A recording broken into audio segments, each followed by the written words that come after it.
เด้อพี่น้องมาเบิ่งสวนเพื่อนข่อยเด้อนี่มันดอกเศรษฐีดอกเศรษฐีอันนี้เรียนรวยบ่เลยตัวศาสตร์ข่อยดอกดาวเฮืองดอกดาวเฮือง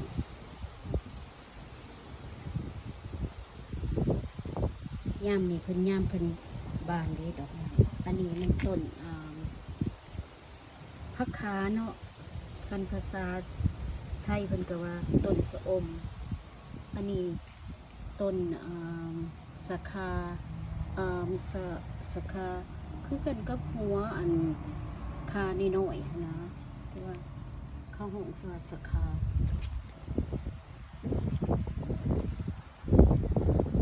เป็นดอกไม้บานข่อยเด้ออีเด้อ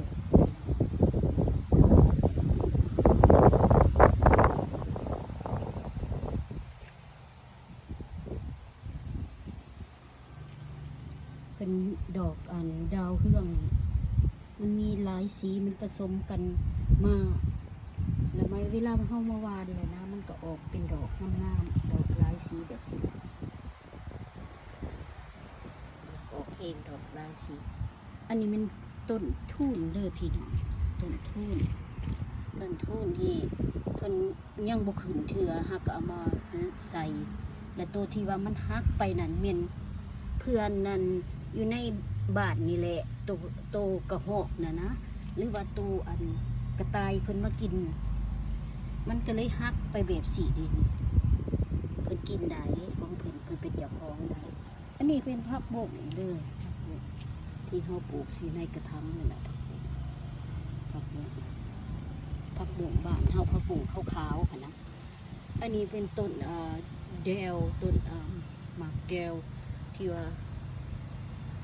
มันเป็นต้นงามหวานสำหรับผู้หญิงค่ะนะสำหรับผู้หญิงพวกใดที่ออกลูกแล้วเพิ่นเอาไปต้มกินดีหมดลูกดีทั้งในหมดลูกอันนี้มันต้นไม้ดอกไม้ป่าเนาะอันนี้เพิ่นว่าของจีนต้นไม้ของจีนดอกไม้จีนนะไล่เขาห้องดอกไม้เงินใบค่ำบอกยังนี่แหละโอ้ยโมโหสีเว้าอันนี้เป็นดอกสดนี่ต้นมักนาวน้อยน้อยที่ว่ามีแต่ในนะมีแต่ในแต่บางเขาจะเอามาไว้เห็ดคนจีนเขามาเอามาอันไว้เห็ดสลัดยาสลัดนี่ดอกไม้อันนี้ดอกหางจระเข้ดอกสดกระดอกกระตุ้นใบเงินใบค่ำมาถึงหอดตอนนี้นะมันต้นเศรษฐีเด้อพี่น้องพวกนี้เพิ่นกันยังบ่ทันได้ออกดอกตัวนี้ออกดอกเลยเป็นสีพิงงามสะพังเลยบัดเพิ่นบานนี่ตอนนี้ยังบ่บานอันนี้ต้นเศรษฐีที่งามอันนี้ต้นเศรษฐีคือกันถือโตอันที่ว่าโตนมากแหละเพิ่นจะออกเป็นสีแดงด้วยอันนี้ต้นไม้อันนี้แม่นต้นเศรษฐีเพิ่นว่าเพิ่นออกดอกแล้วดิมันบ่ออกดอกแล้วต่อมานี่มันต้นมะขามเด้อพี่น้องมะขามต้นมะขามนี่ก็จะสูงปานนี้แหละสูงถ้าเป็นยามอันหนาวนี่ก็ได้เอาเขาไปไว้นั่นอันนี้มะขามต้นมะขามน้อยกำลังติดกำลังงามเพราะว่าได้แบ่งออกมาใส่ถังนี้มันหลายอย่างไรอันนี้เป็นต้นดอกโซนเด้อพี่น้อง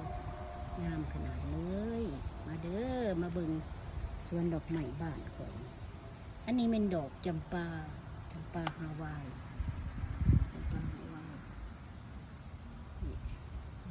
ดอกจำปาฮาวายเด้อนี่เด้อเป็นจำปาลาวปีนี้ยังบ่ทันได้ออกดอกเทื่อ คิดว่าคงสิออกในไว้นี่แหละพี่น้องเอ้ยเบิ่งเด้อสวนข่อยน้ำแท้ๆน้ำหลาย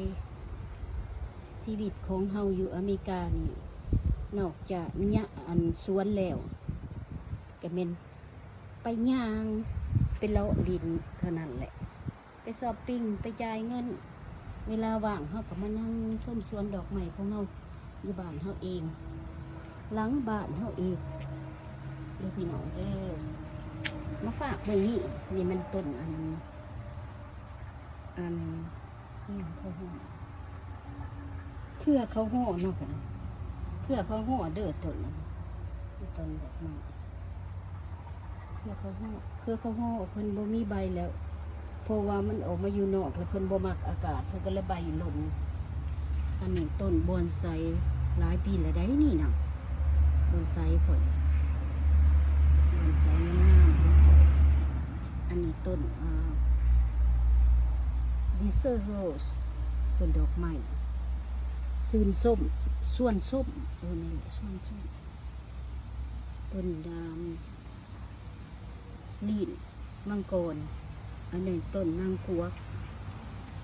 อันนี้ต้นเศรษฐีสีแดงที่ว่าเพิ่นฮักเอาให้นี่ต้นมะพร้าวคอยต้นมะพร้าวถ้าว่าเพิ่นใบมันหล่นเพราะว่าต้นมัน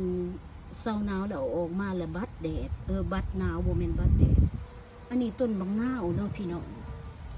ต้นบักนาวโอ้ยงามไหนต้นบักนาวอันนั้นเด้อมีเท่านี้แหละสวนเฮือนของเทื่อหน้าเวลาสิมาอัปเด